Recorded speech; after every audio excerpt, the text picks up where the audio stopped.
Guys, we are performing an experiment on amplitude shift key. So in order to perform the experiment, let us understand the concept first. Initially, we want to transmit data 1010. So we have a bit generator which will be generating this data.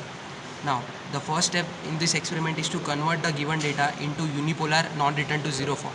So here we get non-return to zero form. For 1 we get logic 1, for 0 we get logic 0.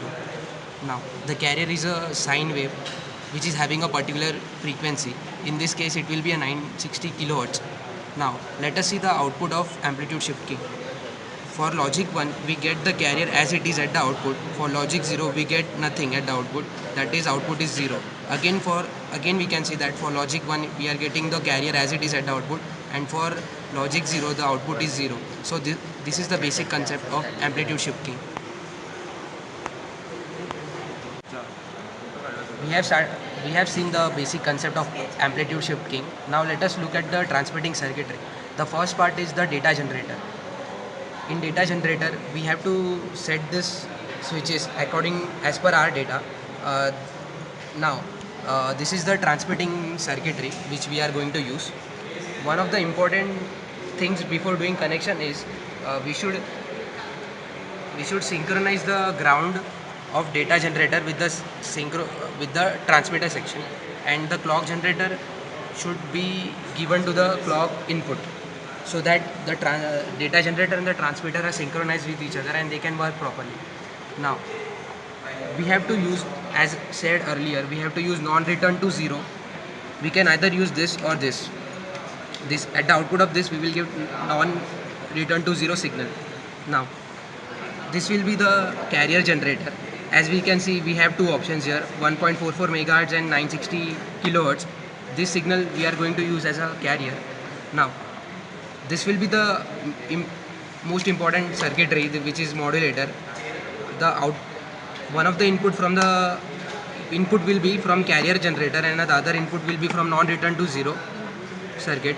Now at the output of modulator we will be getting the original amplitude shift keying signal, but we need to amplify it, so we are connecting it to a summing amplifier, and the next input to the summing amplifier will be grounded, and the output of, at this point we will get the original output ASK.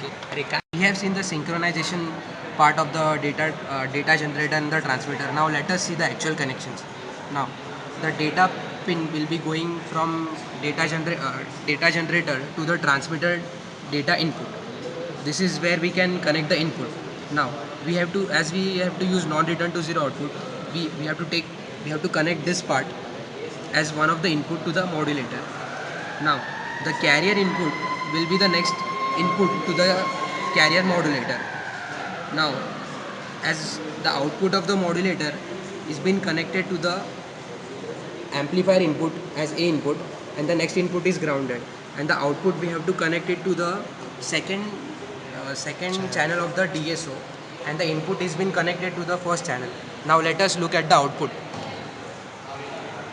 As we can see, this is the input and this is the output. So now for logic 1 we are getting carrier at the output. For logic 0 we are getting nothing. Again for logic 1 we are getting carrier at the output, and for logic 0 the output is 0. So the amplitude shift keying is verified. Thank you. After seeing the transmission part, now let us have a look at the reception of ASK signal which has been transmitted. Now one of the important point is here we get the output of the transmitter is connected at the input of the ASK demodulator. Now one of the important thing is we have to, for proper synchronization between transmitter and receiver, we have to connect the ground of transmitter and receiver through this wire, so that they will work in synchronization. One more important part is the carrier frequency which we have selected at the transmitter part should be same to that of the receiver. So if we have selecting 960 at the transmitter, we have to keep the switch such that it will select 960 at the receiver also. Now the output, the transmitted output is connected at the input of ASK demodulator, at the output of which we get the original bits which have been transmitted.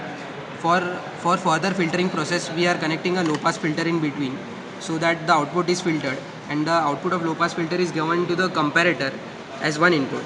Now the next input to the comparator should be grounded for proper output, and at the output of the squaring circuit, we will get our ASK original bits which were transmitted. Now let us have a look at the original bits which were transmitted.